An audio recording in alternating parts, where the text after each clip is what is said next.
اب اس میں آپ سے عرض کر دوں کہ ایک بہت خوبصورت بات ہمیں جو ملتی ہے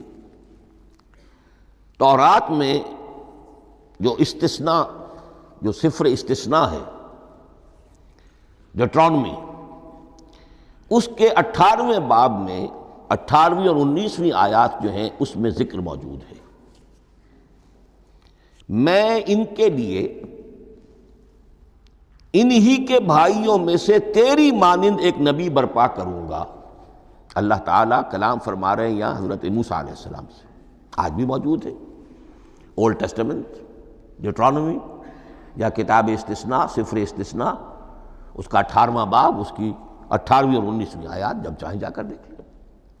میں ان کے لیے ان کے بھائیوں ہی میں سے تیری مانند ایک رسول اٹھاؤں گا، میں ان کے لیے انہی کے بھائیوں میں سے تیری مانند ایک نبی برپا کروں گا اور اپنا کلام اس کے منہ میں ڈالوں گا، اور جو کچھ میں اس سے کہوں گا وہی وہ ان سے کہے گا۔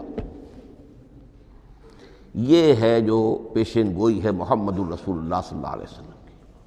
اور یہاں وہ فرق واضح کر دیا گیا، اے موسیٰ، تم سے تو یا تو ہم نے کلام کیا ہے یا تمہیں جو کتاب دی ہے وہ لکھی ہوئی دی ہے،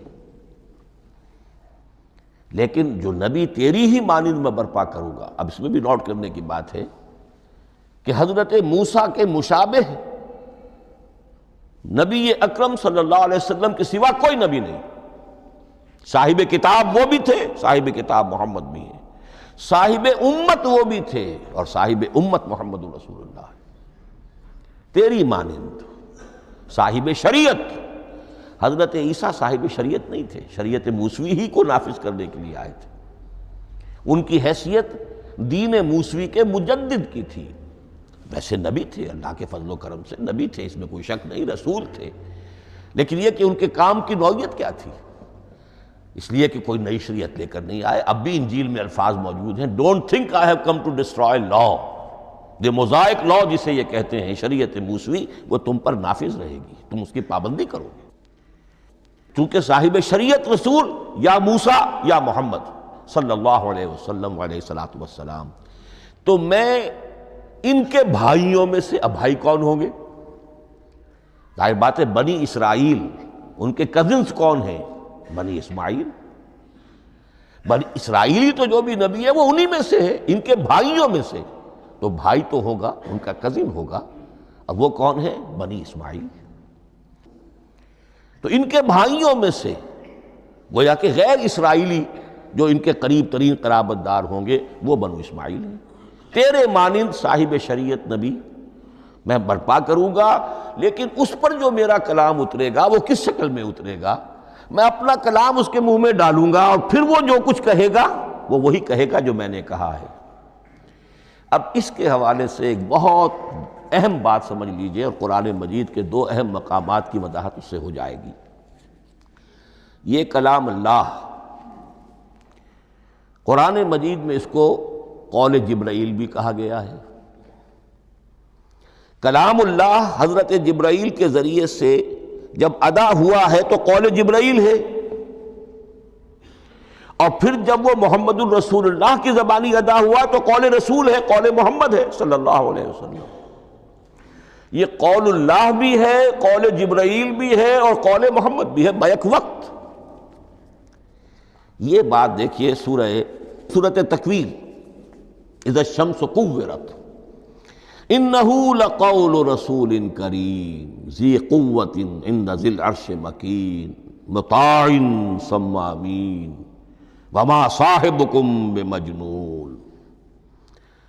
یہ یہاں پر حضرت جبرائیل کا ذکر ہو رہا ہے۔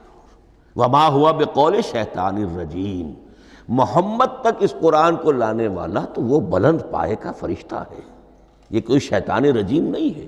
اس لیے کہ مکے والوں نے کہہ دیا تھا ہو سکتا ہے کوئی بدروح آئی ہو محمد پر، اور اس بدروح نے کوئی الٹی سیدھی بات سکھا دی ہو، نہیں۔ انہ لقول رسول کریم، یہاں رسول کریم کون ہے؟ حضرت جبرائیل۔ انہ لقول رسول کریم ذی قوت عند ذی العرش مکین، بڑی قوت والا اور جس کا بڑا اونچا مقام اور مرتبہ ہے عرش والے کے قریب۔